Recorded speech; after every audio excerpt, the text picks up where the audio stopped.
దేవుడు మనకు మరొక పునరుత్థాన దినములో చక్కటి ప్రవేశాన్ని కలిగి దేవుని స్తుతించే భాగ్యం దేవుడు మనకి ఇచ్చినందుకు కూడా చాలా వందనాలు తెలియజేస్తుంటున్నాం. ఈ దినములకు ఏర్పాటు చేయబడినటువంటి వాక్య భాగమును ఈరోజు మనము ధ్యానం చేస్తూ దైవ కృపలను దైవ దీవులను మనం సంపాదించుకుందాం. ఈరోజు అంశం ఏంటంటే ఆయనే నా దేవుడు. ఏమున్నా లేకున్నా ఆయనే నా దేవుడు అనే విషయాన్ని ఈరోజు మనము క్లుప్తముగా జ్ఞాపకం చేసుకుందాం. కీర్తన గ్రంథము 22వ అధ్యాయము 1-2 వచనాలు చదువుదాం. నాది నీవు నన్నేలా విడనాడితివి, నన్ను రక్షింపక నీవేళ దూరముగున్నావు. నా దేవా,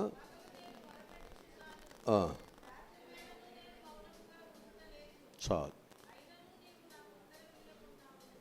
ఇక్కడ మనం జ్ఞాపకం చేసుకుంటే మనకు దేవుని వాక్యము ఏమని తెలియజేస్తుందంటే, నీవేళ నాకు దూరముగా ఉన్నావు. దేవుని పిల్లలు, దేవుడు మనకు దూరముగా ఉన్నప్పటికీ దేవుడు మనకు అప్పగించిన పనిని మాత్రము మనం నమ్మకముగా మనం చేయాలి. అక్కడ కీర్తనకారుడు చెప్తున్న మాట ఏమిటంటే, నీవేళ నా ఆర్తధ్వని ఎలా దూరముగా ఉన్నావు. నా ఆర్తధ్వని వినకుండా నువ్వు ఎలాగూ దూరముగా ఉన్నావు. మనము ప్రార్థన చేసినప్పుడు దేవుడు మన ప్రార్థన వినకపోతే మనకు కొంచెం బాధగానే ఉంటుంది, మనకు కొంచెం దుఃఖకరంగానే ఉంటుంది. కానీ దేవుడు ప్రార్థన చేస్తున్నప్పటికి కూడా సేవకులు లేకపోతే సంఘము దేవుని యందు విశ్వాసత కలిగినటువంటి వాళ్ళు ప్రార్థన చేస్తున్నప్పటికీ కూడా దేవుడు వారికి అడిగినటువంటిది, వారు ప్రార్థించినటువంటిది వారికి దొరకనప్పుడు వారు కొంత ఇబ్బందికరముగానే వారి జీవితాలు ఉంచబడతాయి. అయితే వాక్యం మనకు చెప్పేది ఏమిటంటే, మనకు దేవుడు దూరముగా ఉన్నప్పటికీ మన ప్రార్థనను, మన భక్తిని, మన విశ్వాసతను, లేక దేవుడు మనకు అప్పగించిన పనిని మనం నమ్మకముగానే మనం చేయాల్సిందే. ఇదే భక్తులుగా, దేవుని పిల్లలుగా మనం నేర్చుకోవాలి. ఒకటి దీనిలో మనం నేర్చుకోవాల్సింది ఏంటంటే, మన ప్రార్థనను నిర్లక్ష్య పెట్టినట్లు కనిపించినప్పుడు కూడా ఆయనే నా దేవుడు. మన ప్రార్థనను దేవుడు నిర్లక్ష్య పెట్టినప్పుడు కూడా దేవుడే, ఆయనే నా దేవుడు అనే విషయాన్ని మనం మర్చిపోకూడదు. ద్వితీయోపదేశ ఖండము 1వ అధ్యాయము 45వ వాక్యాన్ని చదువుదాం. ద్వితీయోపదేశ ఖండము 1వ అధ్యాయము 45వ వాక్యము. ఏడవగా మీ మాట వినలేదు కాగా చాలు. ఇక్కడ మనం జ్ఞాపకం చేసుకుంటే, వారంట దేవుని దగ్గరికి వచ్చారంట. వారు దేవుని సన్నిధిలో ఏం చేశారంట, వారు ఏడ్చారంట. అయితే దేవుడు ఏం చేశాడు, వారి మొరను అది వినలేదు అంటున్నాడు, లక్ష్య పెట్టలేదు అంటున్నాడు. ఇక్కడ ఇశ్రాయేలు ప్రజలు ఐగుప్తు దేశంలో బహుభయంకరమైనటువంటి శ్రమలు పొందుతున్నారు. బహుభయంకరమైనటువంటి శ్రమ పొందుతున్నటువంటి ఇశ్రాయేలీలు దేవునికి మొర పెడుతున్నారు. కానీ 430 సంవత్సరాలు దేవుడు వారి మొర, వారు ప్రార్థన చేస్తున్నారు, వారు ప్రార్థన చేస్తూనే ఉన్నారు. శ్రమ వెంబడి శ్రమలు వస్తున్నాయి. రోజులు, వారములు, నెలలు, సంవత్సరాలు గడుస్తూనే ఉన్నాయి, కానీ వారి ప్రార్థన మానలేదు. దేవుడు ఒకరోజు వారి మొర విన్న దేవుడు, వారి ప్రార్థన విన్న దేవుడు, వారికి గొప్ప సహాయాన్ని మోషే ద్వారా దేవుడు అందించాడు. అందుకే దేవుని పిల్లలు ఏం చేయాలంటే, నా ప్రార్థనను నిర్లక్ష్య పెట్టినప్పుడు కూడా, కనిపించినప్పుడు కూడా ఆయనే నా దేవుడు. ఎప్పుడైతే మనం ఆ విధంగా మన ప్రభువుని మనము ఎప్పుడు కూడా విడిచిపెట్టుకోకుండా, ఎప్పుడు కూడా మనం నిర్లక్ష్యం చేయకుండా, మనం ఎప్పుడు కూడా దేవునిని ప్రేమించేవారుగా కానీ మనం సాగిపోతూ దినదినము కానీ మనం ప్రభువు దగ్గర ప్రార్థన చేయగలిగితే ఖచ్చితంగా దేవుడు మనకు సహాయమును అందిస్తాడు. కనుక ఏమున్నా లేకపోయినప్పటికీ కూడా ఆయనే నా దేవుడు. ఒకవేళ ఈరోజు నేను చేస్తున్న ప్రార్థన వినకపోవచ్చు, కానీ నా దేవుడు తప్పకుండా నాకు సహాయమును చేస్తాడటువంటి నమ్మిక మనకున్నట్లయితే మనం ఏం చేస్తామంటే దేవుని విడువక ప్రార్థనలు చేస్తాం. ఎన్ని గాయములు, ఎన్ని బాధలు, ఎన్ని కష్టాలు మన మీదకు వచ్చినప్పటికీ కూడా మన ప్రార్థనలు తప్పకుండా చేస్తామనే విషయాన్ని నేను మీకు జ్ఞాపకం చేస్తున్నాను. ఉదాహరణకు మనం చూస్తే కనాను స్త్రీ, మత్తయి సువార్తలో 15వ అధ్యాయము 21వ వాక్యము నుండి మనం చదువుదాం. బయలుదేరి వెళ్ళగా ఇదిగో ఆ ప్రాంతముల నుండి కనాను స్త్రీ ఒకటి వచ్చి, ప్రభువా, దావీదు కుమారుడా, నన్ను కరుణింపుము, నా కుమార్తె దయ్యము పట్టి బహు బాధపడుతున్నదని. చూసారా, ఇక్కడ మనం జ్ఞాపకం చేసుకుంటే ఆ తల్లి అంట ఏం చేస్తుందంట, ఒక కనాను స్త్రీ వచ్చింది, తన కుమారుడుకున్నటువంటి పరిస్థితిని బట్టి ఏం చేసింది, దేవుని దగ్గర కేకలు వేసింది. అప్పుడు దేవుడు ఏం చేశాడు, చదవండి. అందుకు ఆయన ఒక్క మాట అయినను చెప్పలేదు. అప్పుడు ఆయన శిష్యులు వచ్చి, ఈమె మన వెంబడి వచ్చి కేకలు కనుక ఈమెను పంపివేయుటని ఆయనను వేడుకొనగా, ఆయన ఇశ్రాయేలు ఇంటి వారై నశించిన గొర్రెల యొద్దకే కానీ మరి ఎవరి యొద్దకును నేను పంపబడలేదు అనెను. ఆయనను ఆమె వచ్చి ఆయనకు మొక్కి, ప్రభువా, నాకు సహాయం చేయమని అడిగాను. అందుకు ఆయన కుక్క పిల్లలకు వేయుట యుక్తము కాదని చెప్పగా, ఆమె నిజమే ప్రభువా,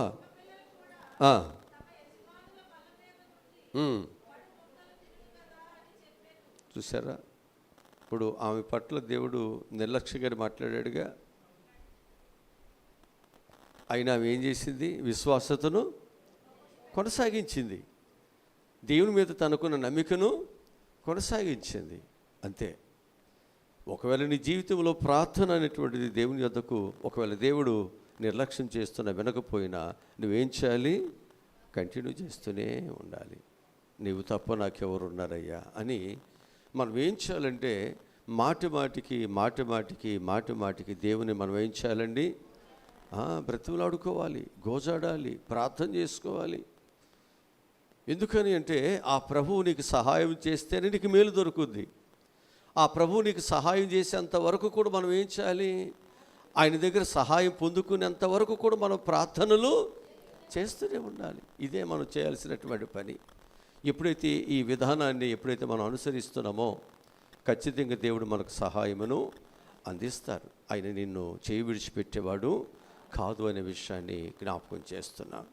ప్రభువు తప్పకుండా నీ జీవితంలో కొంత ప్రార్థిస్తున్నప్పటికీ ప్రతిఫలము అనేటువంటిది ఆలస్యము అవుతుందని చెప్పి దేవుని మీద సనగవద్దు, దేవుని మీద కొనగవద్దు. ఆలస్యం అనేటువంటిది ఒక చేదుగా నీ జీవితాన్ని మార్చివేసుకోవద్దు. ఆలస్యమైనటువంటిది నీ జీవితానికి ఒక ఆశీర్వాదకరముగా దేవుడు చేస్తాడు, తప్పకుండా దేవుడు నాకు ఇస్తాడు అన్నటువంటి ఒక భావంతో మనం దేవునితో కలిసి సమ్మతించి చక్కగా భక్తి చేసేవారుగా మనం ముందుకి సాగిపోయినట్లయితే ఖచ్చితంగా దేవుని యొక్క కృప అనేది మన మీదకి వస్తుంది. కనాను స్త్రీకి ఏ విధముగా మరి దేవుడు తన సహాయమును అందించాడు. దేవుడు సహాయం అందించారు. శిష్యులైతే అంటున్నారు, ఇవి మనం వెంబడిస్తూ ఇవి కేకలు వేస్తుందయ్యా, ఏమైనా పంపించేయచ్చు కదా, ఎందుకు మనకి ఇది గోలగా ఉంది, ఇది మనకు కొంచెం అభ్యంతరంగా ఉంది అని అన్నప్పుడు ప్రభు ఏం చేశాడు వారితో మాట్లాడాడు. ఆ స్త్రీ ఆ మాటలన్నీ వింటుంది. వాళ్ళు ఏ విధంగా అభ్యంతరకరంగా ప్రభుతో మాట్లాడుతున్నారు అన్నీ వింటూనే ఉంది. ప్రభు కూడా అంటాడు, నేను ఇశ్రాయేలు యొద్దకే నేను పంపబడ్డానమ్మా, నేను అన్యజనులకు కాదు నేను పంపబడింది ఇశ్రాయేలుకే అని చెప్పాడు.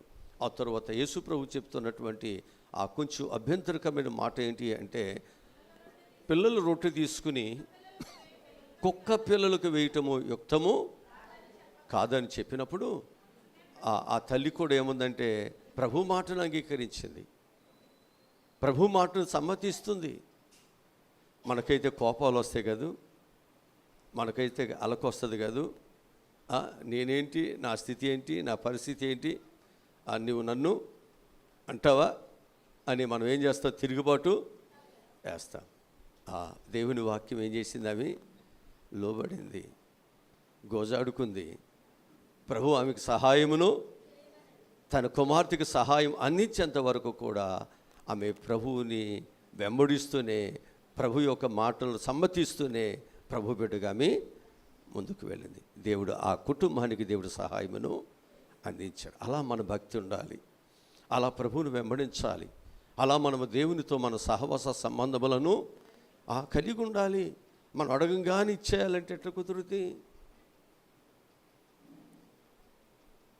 నేను చెప్పాను కదా, బుధవారం చెప్పాను వాక్యం. ఏమని చెప్పాను నేను? దేవుని వాక్యంలో మనం చెప్తున్న మాట ఏమిటి?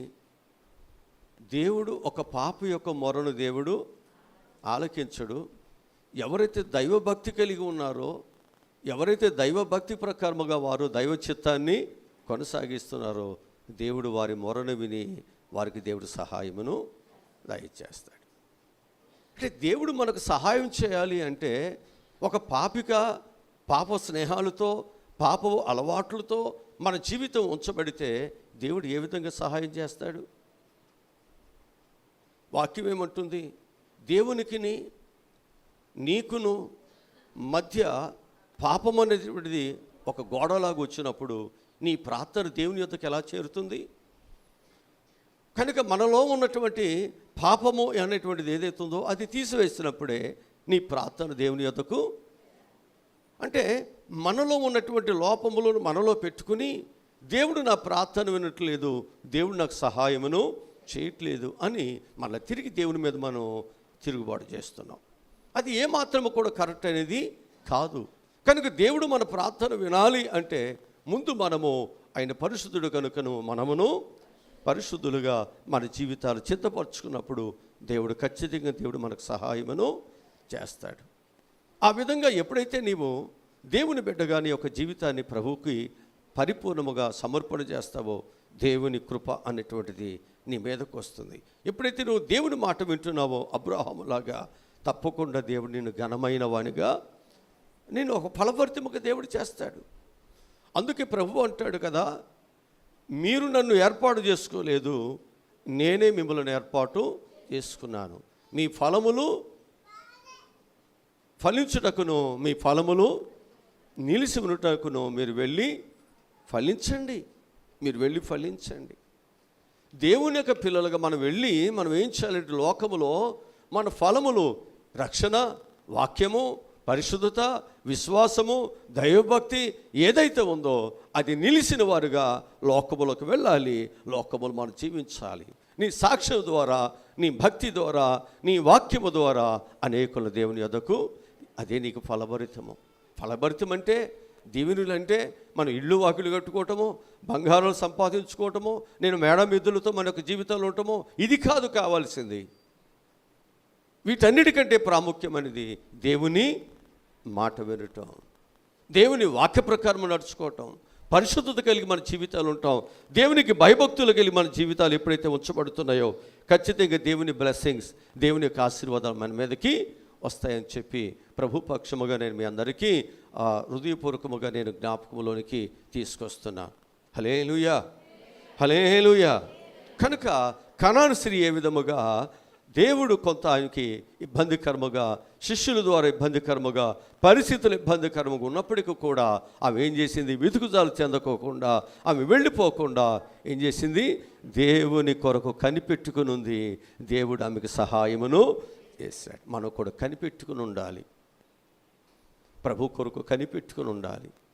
ప్రభు సహాయం దొరుకుతుంది, ప్రభు సహాయం చేస్తాడని నమ్మికతో మనందరం కూడా ఈ స్థలములో మనం చేరి ప్రార్థనలు చేస్తే ఖచ్చితంగా దేవుడు మనకు సహాయమును చేస్తాడు.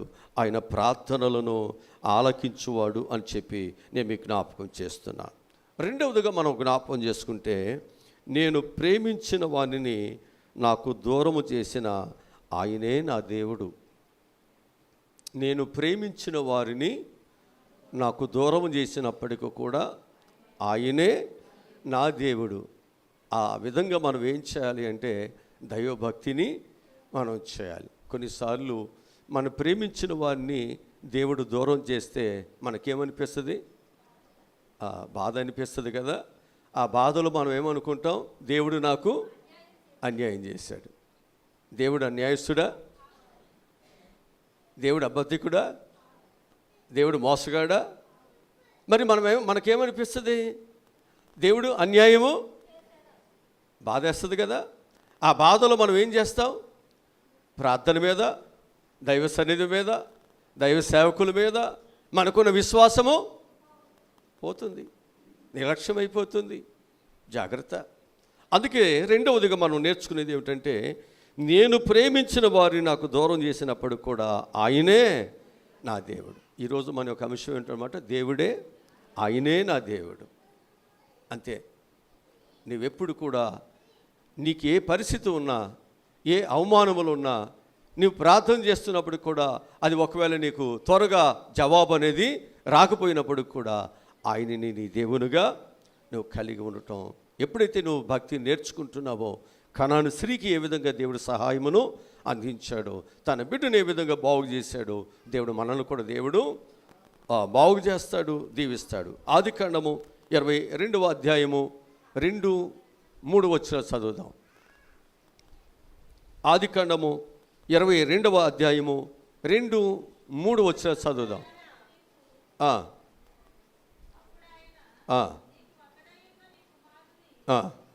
అనగా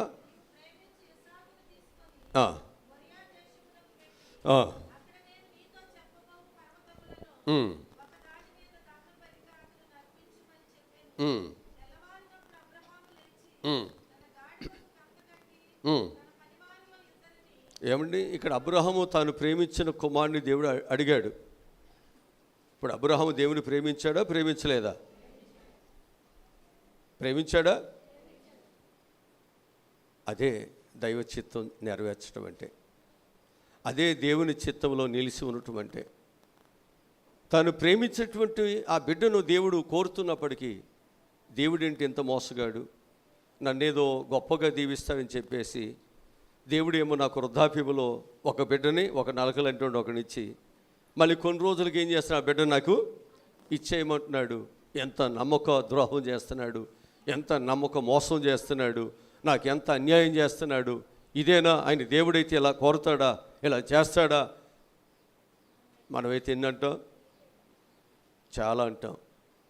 అవసరమైతే మనకు సలహాలు ఇంకా కొంతమంది నుంచి తీసుకుని, మనకు అర్థం కాకపోతే ఇంకా కొన్ని సలహాలు కొంతమంది నుంచి తీసుకుని ఏం చేస్తాం? ఇంకా దానిని ఇంకా కొంచెం ముందుకు తీసుకెళ్తాం, ఇంకా దాన్ని కొంచెం బలపరుచుకుంటాం, దాన్ని ఇంకా. ఇక్కడ మన వాక్యము మనకు చెప్తున్నటువంటి మాట ఏమిటంటే, తాను ప్రేమిస్తున్నటువంటి కుమారుని దేవుడు నాకు ఇచ్చేనైనా అన్నాడు. అబ్రహాము ఎదురు చెప్పలేదు, దేవుడు అన్యాయం చేశాడని లేదు, దేవుని మీద ఆయన తిరుగుబాటు చేయలేదు, ఆయన దేవునికి వ్యతిరేకంగా ఆయన ఎక్కడ కూడా ప్రవర్తించలేదు. ఆయన ఎలా ఉన్నాడు అంటే తెల్లవారుగానే రాత్రి దేవుడు చెప్పాడు, ఎప్పుడు తెల్లారుతుందా నేను దేవుని పనిని అప్పగించిన దాన్ని చేయాలి. ఏడవలేదు, కొడుకును కౌగిలించుకొని ఏడవలేదు, భార్యను కౌగిలించుకొని ఏడవలేదు, తన చుట్టూ ఉన్నటువంటి తన ప్రేమికులను అందరిని పిలుచుకుని ఏడవలేదు. దేవుని పని చేయటానికి భయముతో, భక్తితో, వణుకుతో ఏం చేస్తున్నాడు? ఆ పెందలకడ లేసి వెళ్ళిపోతున్నాడు. హల్లెలూయా, హల్లెలూయా. దేవుడు ఇవ్వలేదా ఆయనకి? ఇవ్వలేదా? జాగ్రత్త. నీకు ఏదైతే నీకు ఇష్టమో దేవుడు దానిని కోరుతున్నప్పుడు నీవు దానిని దేవునికి ఇచ్చే విషయాల్లో వెనుదీయొద్దు. నేను ఒక చిన్న కథ కూడా చెప్పాను కదా. ఒక బిడ్డ ఒక ముత్యాల దండని కొనుక్కుందంట. తండ్రి ప్రతిరోజు ఆ బిడ్డనట్టు, నీవు నన్ను ప్రేమిస్తే ఆ దండ నాకు ఇవ్వమ్మని అడుగుతున్నాడంట. రోజు ఆ బిడ్డ అయితే ఆ దండ అయితే ఇవ్వట్లేదు, కానీ ఏ వస్తువు అయినా ఇస్తానంటుంది. అది తీసుకో డాడీ, ఇది తీసుకో డాడీ అంటుంది. కొన్ని రోజులకి ఆ బిడ్డ ఏం చేసిందంటే ఆ దండ తీసుకొచ్చి తండ్రికి ఇస్తే తండ్రి ఏం చేశాడో తెలుసా అండి? ఆమెకి ఆ జేబు నుంచి ఒక చక్కటి బాక్స్ ఒకటి తీసి ఆమె చేతులు పెట్టాడు. ఆ బాక్స్ ఓపెన్ చేసి చూస్తే ఇప్పుడు ఆమె ఏదైతే ఇష్టపడిందో అది నకిలీది, కానీ ఆయన ఇచ్చినటువంటి ఆ యొక్క చైన్ అయితే అది ఒరిజినల్ది. అంటే ఆ ముత్యాలు దండ ఏదైతే ఉందో ఆమె కొనుక్కున్నది అది డూప్లికేట్ ముత్యాలది, అది తక్కువ రేట్, అది వెలిసిపోతుంది, నల్లబడిపోతుంది, అది క్వాలిటీగా ఉండదు. ఎప్పుడైతే తిరిగి దానిని తండ్రికి ఇచ్చేసిందో తండ్రి మరలా దీనికి ఆ తల్లికి ఆ బిడ్డకు ఒక మంచి ఒరిజినాలిటీని దానిని ఇచ్చేశాడు. ఒక ఒరిజినాలిటీని దేవుడు ఇచ్చాడు. ఈమె 25 రూపాయలతో కొంటే తండ్రి ఏమో 25,000 రూపాయల విలువైనటువంటి ఆ యొక్క చక్కటి దండను ఆమెకి ఇస్తే ఆ బిడ్డ ఎంత సంతోషించిందో, గంతులేసిందో, బిడ్డను గట్టిగా కౌగిలించుకుంది, తండ్రిని గట్టిగా కౌగిలించుకుని తండ్రిని ఎంతో ముద్దులు పెడుతుంది.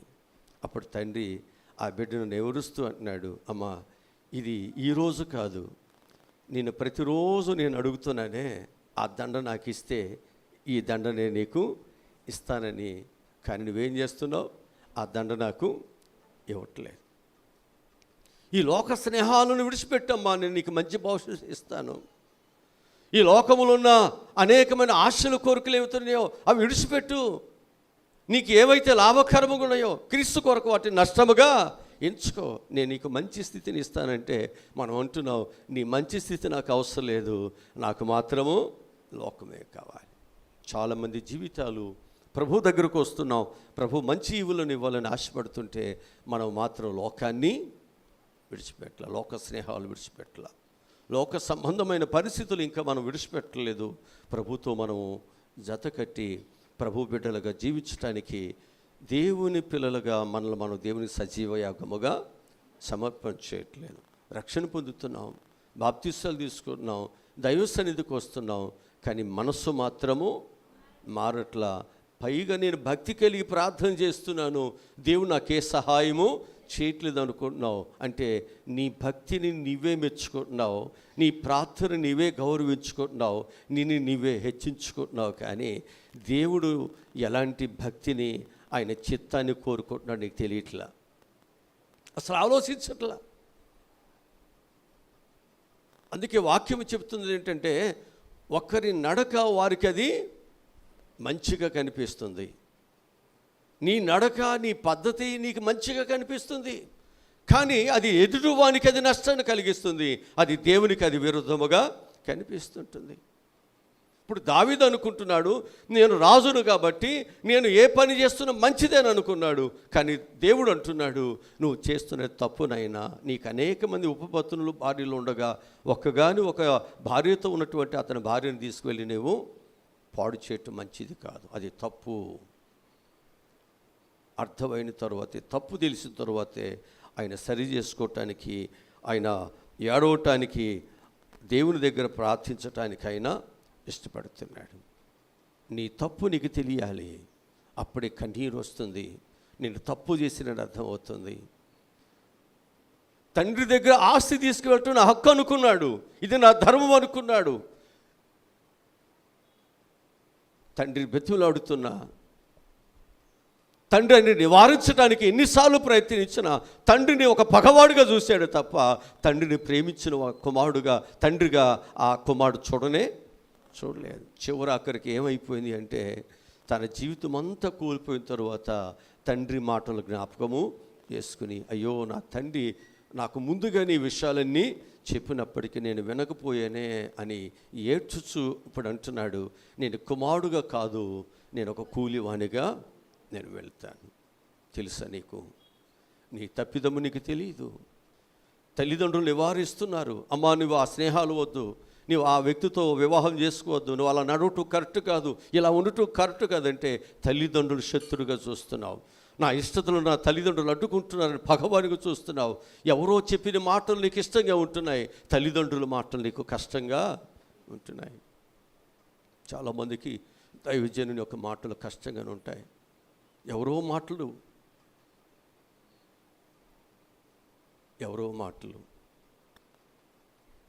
ఏదైనా నీ గౌరవం అనేది నీ ఇంట్లోనే దొరకాలి, నీ విలువ అనేది నీ ఇంట్లో ఉండాలి, బయట కాదు. బయట వాళ్ళకి ఏం తెలుస్తుంది, 4 మాటలు చెప్పి నేనేదో వీరుడివి సురుడు అనేటువంటి పైకి తీసుకెళ్తాడు. ఆ తర్వాత నువ్వు ఇంటి మీద తిరుగుబాటు చేస్తుంటే నీకు వచ్చే నష్టం, అవమానం నీకు తర్వాత తెలుస్తుంది. అయ్యో నేను నష్టపోయేనే, నా తల్లిదండ్రుల మాట వినలేదే, నా దైవజనుని యొక్క మాట వినలేదని రేపు నువ్వు ఏడ్చే రోజు ఒకరోజు రాబోతుంటుంది. అందుకే వాక్యాలు మనకు చెప్తున్నటువంటి మాట ఏమిటంటే, నేను ప్రేమించినటువంటి వారిని నాకు దేవుడు దూరం చేసినప్పటికి కూడా నీవే నా దేవుడవు. అబ్రహాం అలాగే ప్రభు బిడ్డగా కొనసాగాడు కాబట్టి ప్రభు అబ్రహామును గొప్పవానిగా దేవుడు ఆశీర్వదిస్తుంటున్నాడు. ఉదాహరణకు మనం చూస్తే యోబు గ్రంథము 1వ అధ్యాయం 18వ వచనం నుంచి మనం చదివినట్లయితే 19వ వచనం వరకు చక్కటి మాటలు మనకు కనిపిస్తున్నాయి.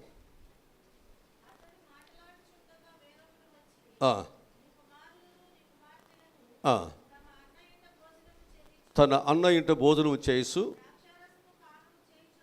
చేస్తుండగా వచ్చి కొట్టగా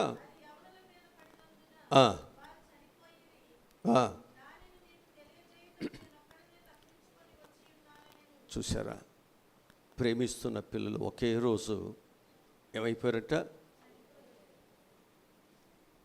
దేవుడు నాకు అన్యాయం చేశాడు, ఒక్కను కాదు ఒకే దినమందు నా కుమారులను నా కుమార్తెలను దేవుడు చంపేశాడు. తిరుగుబాటు చేశాడా అబ్రహాం? యోబు తిరుగుబాటు చేయలా. ఏమన్నాడు? యెహోవా ఇచ్చాను. అబ్బా, భక్తి అంటే మాటలతో చెప్పేది కదండి. అందుకే నేను చెప్తాను చాలాసార్లు, భక్తి అనేటువంటిది క్రియలతో కూడింది. పరలోక రాజ్యము అనేటువంటిది పనులతో కూడింది, మాటలతో కూడింది కాదు. పరలోక రాజ్యం ఒట్టి మాటలు కట్టుబెట్టువై ఉందగా, పద్యం ఉందగా, చదువుకున్నారు కదా. చాలామంది జీవితాల్లో ఒట్టి మాటలు, ఊరికే లేత సొరకాయలు. బరువ బాధ్యత మోసేదేముంది, మాటలేగా. కొంతమంది మాటలు చాలా చెబుతారు, కానీ భక్తి, దీనికి నేను విముఖుడు కాదు, నేను ఇష్టపడను దానికి. మాటలు మా ఇంటి దగ్గర నాబిటాయల భోజనం, వీళ్ళు నిజంగా ప్రేమించేవాళ్ళ, వీళ్ళు మాటలు పెట్టలు అనమాట, మాటలు పెట్టి అంతే, ఊరిని మాటలు చెప్తారు. షో ఈ షో నా జీవితంలో నేను ఒప్పుకోను దాన్ని, అసలు షో ఒప్పుకోను నేను. భక్తి ఉంది అన్నప్పుడు సమర్పణ ఉండాలి, త్యాగం ఉండాలి. నీకు ప్రేమ కలిగిన దాన్ని సహితము దేవునికి సమర్పణ చేయాలి. నాకంటూ ఏది లేదయ్యా, నీ ఉంటే నాకు చాలయ్యా. ఇది భక్తిలో త్యాగము.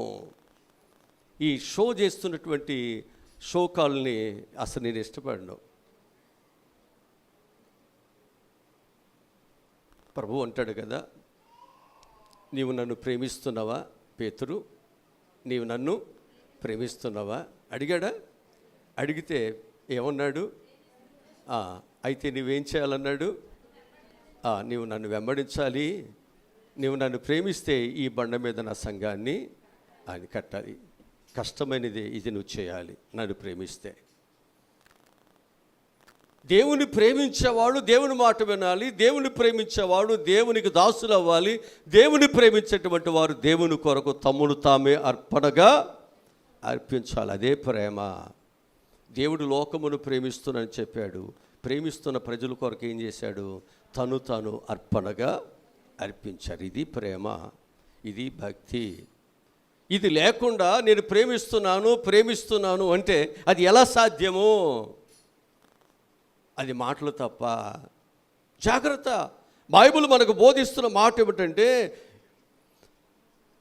అబ్రహాము దేవుని ప్రేమిస్తున్నాడు అనటానికి రుజువు ఏమిటంటే, తను ఒక్కగాను ఒక కుమారుని దేవునికి ఇచ్చే విషయాలు వెనుదీయలేదు. అందుకే అతడు దేవుని ప్రేమిస్తున్న రుజువుపరుచుకున్నాడు. రుజువు కావాలి, సాక్ష్యాధారాలు కావాలి. ఏది నీలో రుజువు? ఏది నీ సాక్ష్యము? ఏది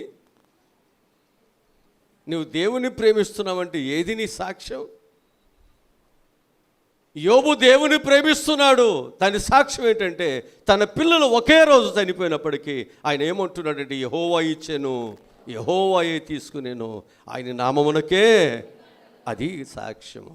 దేవుని ప్రేమిస్తున్నాడంటే ఆ భక్తి భావాలను కలిగినటువంటి వారి ప్రార్థనలను, వారి భక్తిని దేవుడు నిర్లక్ష్యం చేస్తాడా? ఆలస్యమైతే అవ్వచ్చు, కానీ దేవుడు ఖచ్చితంగా దేవుడు ప్రతిఫలములను దేవుడిస్తాడు. కనాను స్త్రీకి దేవుడు ఇచ్చినట్లు. హల్లెలూయా, హల్లెలూయా.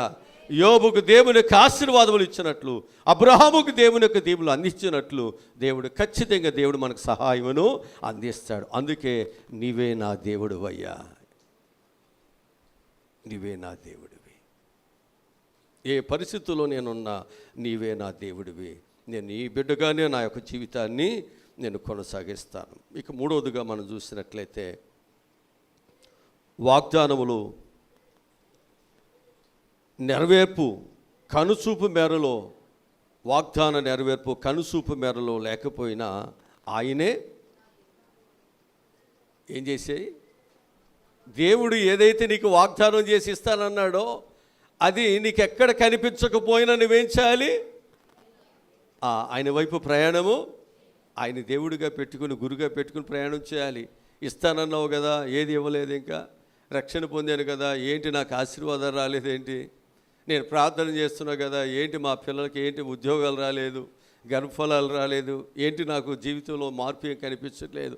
లేదు, అలాగ మనం ఏది అనటానికి వీల్లేదండి. ఆదికాండము 37వ అధ్యాయము 7 వచ్చి చదువుదాం.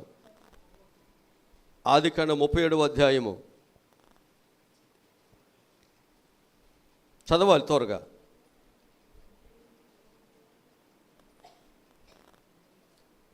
ఆదికాండము 37వ అధ్యాయము 7వ వాక్యం.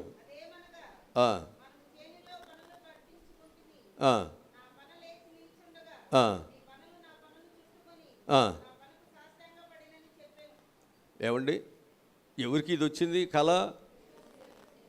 ఎవరికి వచ్చిందండి? పాస్టర్ గారికి వచ్చిందా? ఎవరికి వచ్చింది? యేసేపుకి వచ్చింది. ఆయన పని అంటే నిలబడిందంట, మిగతా పనులన్నీ ఏమైంది? ఆఖరికి యేసేపు పని ఏమైందండి? కొట్టబడ్డాడు, గోతులు తొయ్యబడ్డాడు.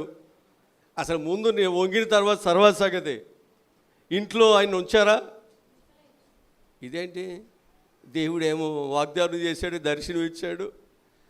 వీళ్ళందరూ నాకు లోబడతారన్నారు, వీళ్ళందరూ నాకు కాళ్ళ దగ్గర పడుంటారన్నాడు. అబద్ధమా? ఏమంటే అబద్ధమా?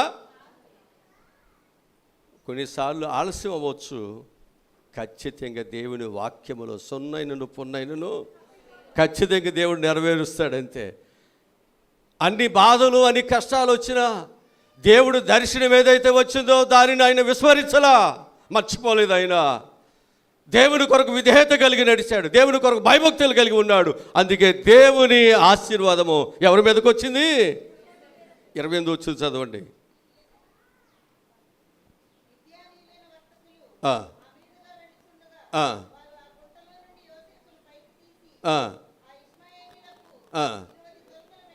అండ్ అమ్మేశారా? ఆ ఇంట్లో ఉన్నాడు ఇప్పుడు ఆయన. తర్వాత ఎక్కడికి వెళ్ళాడు ఈయన? వీళ్ళు ఎవరికి అమ్మేశారు? పొతీఫరుకి అమ్మేశారు.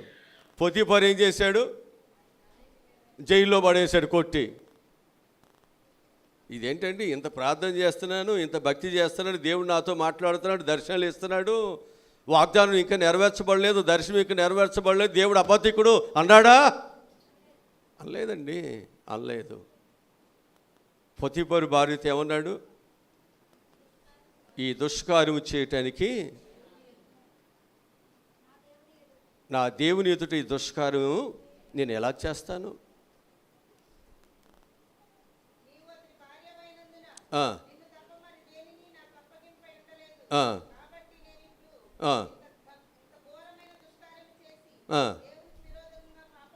ఏమండి, ఉన్నాడా? పాపం కట్టుకున్నాడా? దేవుడు నాకు ఇంత అన్యాయం చేశాడు కదని ఎటుపడితే అటు పోయాడా? ప్రార్థన లేదు, ఏం లేదు, పోయాడా? వాడండి భక్తి కలిగిన వాడు అట్టగిపడి ఉంటాడు. భక్తి కలిగిన వాడు ఎంత రంపంతో కోస్తున్నా, వాక్యంతో కోస్తున్నా, దేవుడు కావాలనుకున్నవాడు అలాగే పడి ఉంటాడు. కనశ్రీ పడలేదా? వెంబడించలేదా? అంతే. భక్తి నిన్ను శోధిస్తున్నా, భక్తి నిన్ను ఎంత గాయపరుస్తున్నా, భక్తి నీకు ప్రేమ కలిగిన వారు నీకు దూరం చేస్తున్నా, నా దేవుడే నాకు దేవుడు, ఇక ఆయన తప్ప నాకెవరూ లేరు. అదే భక్తి. భక్తి అంటే వచ్చి పడేది కాదు. భక్తి అంటే సమర్పణ, త్యాగము. ఇవాళ నేను ఒక పంపు తిప్పితే వేడి నీళ్ళు వస్తాయి, ఒక పంపు తిప్పితే చల్లనీళ్ళు వస్తాయి నాకు అని ఈ బ్రతుకు నాకు మొదటి నిశ్చయం లేదు. చలికాలంలో కూడా చన్నీళ్ళు పోసుకుని వెళ్ళాను గజగజ వణుకుతూ. కష్టపడ్డాను నేను, నా జీవితంలో శ్రమపడ్డాను, నేను నేర్చుకున్నాను. దేవుడు ఈరోజు నాకు ఈ స్థితిని దేవుడు నాకు ఇచ్చాడు. దీన్ని బట్టి దేవుని మహిమపరుస్తున్నాను. ఇది గొప్ప కాదు. ఇది నువ్వు ఎప్పుడైతే దేవుని చిత్తాన్ని నువ్వు కొనసాగించడానికి భయంతో నువ్వు ఉంటున్నావో, దేవుడు నీకు ఏమి కావాలో దేవుడు అవన్నీ ఇస్తాడు. అందుకే నేను ధైర్యంగా మాట్లాడతాను. ఎక్కడ ఇది గర్వం కాదు, ధైర్యంగా మాట్లాడతాను. దేనికి భయపడను, ఎవరికి భయపడను. ప్రభు కూడా అంటాడు, నాలో తప్పిదం ఉంటే మీరు నేరస్థాపన చేయండి. ఎవరైనా మీలో నాలో తప్పిదం ఉందని నేరస్థాపన రుజువు చేసేవారు ఎవరు ఉంటే చేయండి అన్నాడు. పిలాతు ఏం చేశాడు? చేతులు కడుక్కుని వెళ్ళిపోయాడు. అంతే, మౌనమే. అక్కడ నేరారోపణ లేకపోయినప్పటికీ కూడా అక్కడ కొంతమంది గుంపు ఉన్నారు. వారు ఏం చేస్తున్నారు? కేకలు వేశారు. వారి కేకలు అక్కడికి గెలిస్తాయి. నేరస్థాపన కాదు అది, తప్పు చేసి కాదు అది. కేకలు గెలుస్తున్నాయి, బలం గెలుస్తుంది, అంతే. ఆయన తండ్రి అన్నాడు, వీరేం చేస్తున్నారు, వీరిని క్షమించునైనా. తండ్రి చిత్తాన్ని జరిగించాడు కాబట్టి తండ్రి ఆయనను అన్ని నామముల కంటే అంతే. యోసేపు తండ్రి చిత్తాన్ని కొనసాగిస్తున్నాడు.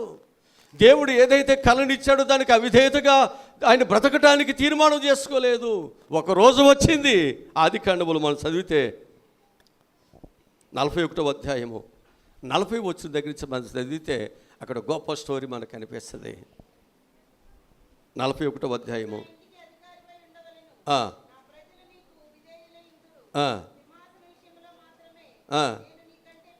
అబ్బా, వచ్చిందా ఇప్పుడు?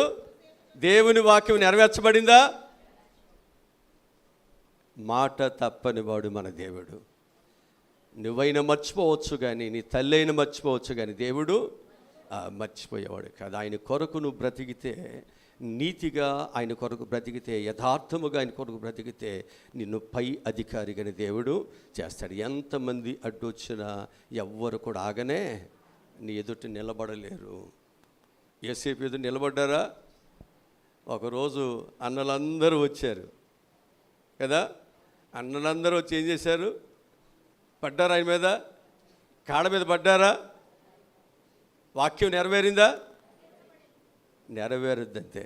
ఇచ్చిన వాక్యము నెరవేర్చబడది. ప్రభు అంటాడు, శత్రువుడు ఎదుట నేను నీకు భోజనాన్ని, అంతే. అదే నా విశ్వాసం, అదే నా విశ్వాసం. దానితోనే, అదే ఆయుధముతోనే ఇక్కడ అన్ని కార్యాలు చేస్తున్నాం. ఇంత బలముగా సువార్త పరిచయం జరగటానికి కారణం అదే. నువ్వు ఎప్పుడైతే దేవుని విశ్వాసతగా, దేవుని యందు నమ్మికగా నువ్వు ఎప్పుడైతే ఒక్కొక్క అడుగు వేస్తున్నావో, దేవుడు నీ పట్ల గొప్ప కార్యములను ఆయన చేస్తాడు.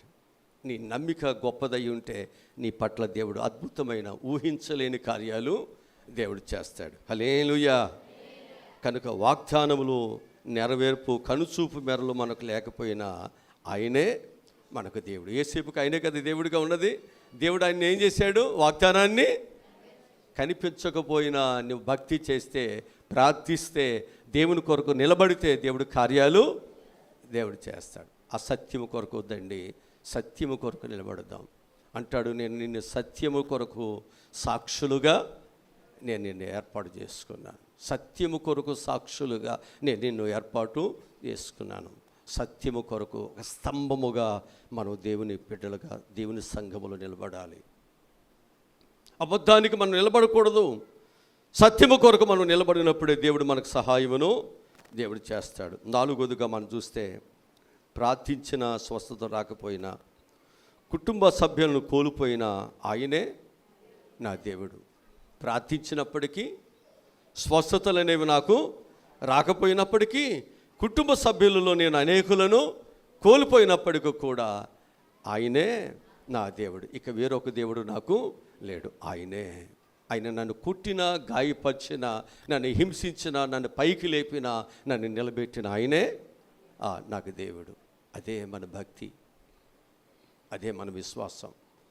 ఒక భర్తతో మనం అంటకట్టబడిన తర్వాత, ఆ భర్త పెట్టినా పెట్టకపోయినా, కొట్టినా కొట్టకపోయినా ఆయనే నీ భర్త. అదే మన యొక్క జీవితంలో మన బంధం, అదే మన బాంధవ్యం. మరణం తప్ప ఏది మనల్ని వేరు చేయటానికి వీలు లేదు. వాక్యముల నుంచి ఒక మాట చూపిస్తాను. వాక్యముల నుంచి యోహాను సువార్త 11వ అధ్యాయము 3వ వచనం చదువుదాం. యోహాను సువార్త 11వ అధ్యాయం 3వ వచనం చదువుదాం.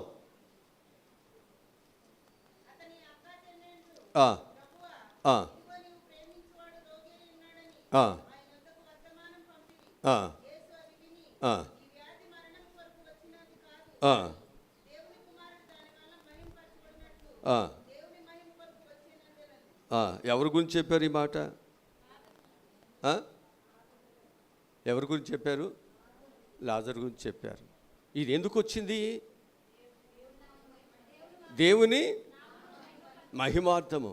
అంటే దేవుని ప్రేమిస్తున్నటువంటి కుటుంబం అది, దేవునిని ప్రాణమిస్తున్న కుటుంబం అది.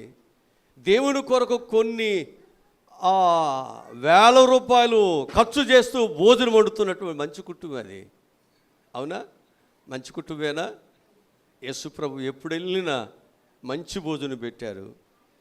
పాపం లాజరు చనిపోతే యేసు ప్రభు వారు ఆ ఇంటికి నీకు చూడలే, కబురు కూడా పెట్టారట. ఎప్పుడు కబురు పెట్టారు ఆయనకి?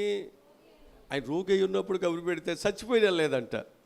సమాధి చేయబడి 3 దినాలు అయిపోయిన తర్వాత 4వ రోజు కొట్టు వస్తాడు బైబిల్ తగిలించుకొని, వెనకమల సైన్యాన్ని వేసుకుని. ఏమంటారు చూసేవాళ్ళు? పెడితే తిన్నాడు, అటు తిన్నాడు, ఇటు తిన్నాడు, ఇంత సంపాదించాడు, అంత సంపాదించాడు, అంత అయిపోయిన తర్వాత ఇప్పుడు వస్తున్నాడు అంటారా? అంటాము లేదండి. నువ్వు అనపోయినా ఇంకా 10 మందిని అంటు పెట్టుకుని అంటావు. ఒకదాన్నే సరిపోదని, ఒక్కడనే సరిపోనని, లేనిపోయినని కల్పించి, లేనిపోయినని నేర్పించి చేస్తావు లేదా? యేసుప్రభు అన్నాడు, ఆ వ్యాధి అవమానానికి దేనికి రాలేదమ్మా, ఆ వ్యాధి, ఆ మరణము దేవునికి అబ్బా అదేనండి ప్రభువుని వెంబడించేది. ఆ మనసు నీలో ఉంటేనే ప్రభువుతో కలిసి ఉంటావు, ప్రార్థిస్తావు. ఎన్ని శ్రమలైనా ఎన్ని బాధలైనా ప్రభుతోనే మన భక్తి కొనసాగుతుంది. హల్లెలూయా. ఆ తర్వాత దేవుడు ఏం చేశాడు? లాజరుని బ్రతికించాడా లేదా? బ్రతికించాడా? ఇచ్చేసాడు మళ్ళీ తిరిగి ఆ కుటుంబానికి. ఎంత ఆశీర్వాదం అండి. ఎప్పుడు వస్తే ఏమైందండి? ఎప్పుడు వస్తే ఏమైంది? ప్రభు కార్యాలు చేసేవాడు. ఎప్పుడు వస్తే ఏమైంది? ఎప్పుడు వచ్చినా పర్వాలేదు, ఆయన వస్తే చాలంతే. ఆయన ఎప్పుడు వచ్చాడని కాదు, ఆయన ఎప్పుడు వచ్చినా చాలు. ఆయన ఎప్పుడు నా స్వరం విన్నా, నా ప్రార్థన విన్నా, నా తరతరాలు ఉన్న నా శాపం పోతుంది. నా దేవుని ఆశీర్వాదం నా కుటుంబం మీద, నా బిడ్డల మీద ఉంటుంది. అదే మన ఆశ. అదే మనం దేవుని దగ్గర కోరుకుని, దేవుని దగ్గర కనిపెడుతూ ప్రార్థనలు మనం చేయాలి. ఎప్పుడైతే ఆ విధంగా నువ్వు ప్రార్థిస్తున్నావో ఖచ్చితంగా దేవుని ఆశీర్వాదాలు మన మీదకి వస్తాయి. హల్లెలూయా, హల్లెలూయా. యవ్వన కాలంలో భాగస్వామిని కోల్పోయిన రూతు ఏం చేసింది? ఏం చేసిందండి?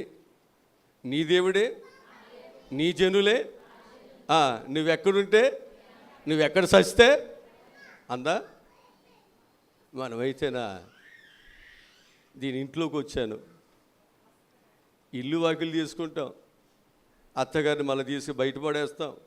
ఆమె టీవీ మందే, ఆయన కట్టిన ఇల్లు మందే, ఆమె బీరువా మందే, ఆమె పొలం సంపాదించింది మందే, నగలన్నీ మనయే. కానీ ఏంటి నువ్వు నాకు పెట్టింది? నేను కట్నం తీసుకొచ్చా అంటావా? ఆమె ఏమన్నా అంటే, ఆమె ఏమన్నా చేస్తే ఊరుకుంటావా? ఊరుకోవండి.